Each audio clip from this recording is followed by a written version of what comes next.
Aksidenti tragjik në fushë shprez u shua në Lule të Rinis, zjarfikësit hapin makinën me gur fleksibël për të nxjerrë trupat e viktimave.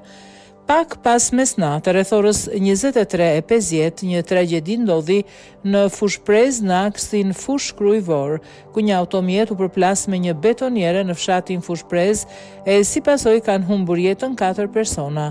Si pasojë përplasjes së rënd kanë humbur jetën të rinjt Eneidi Laçi, Erildi Laçi, Enrique Laçi dhe Andi Laçi. Lidhur me këtë aksident fatal, janë zbardhur detajet të reja ku humbën jetën 4 të rinj. Burimet nga mediat konfirmojnë se aksidenti ndodhi kur benci me të cilin udhëtonin të rinj goditi nga pas një betoniere e cila sapo kishte dalë nga një pikë betoni dhe ishte futur në rrugë. Makina shpërtheu menjëherë në flak, duke bërë të pamundur ndërhyrjen e shpejtë për shpëtimin e viktimave. Të parët që konstatuan aksidentin ishin një patrull policie e cila menjëherë njoftoi zjarfiksen e fushkrujës.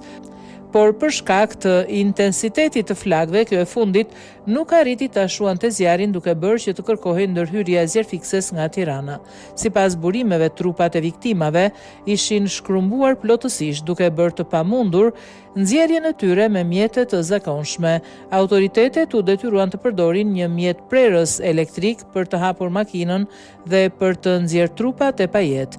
Hetimet vijojnë për të përcaktuar nëse betonierja kishte sinjalizimin e duhur të ndaljes apo jo. Një faktor që mund të ketë ndikuar në përplasjen fatale.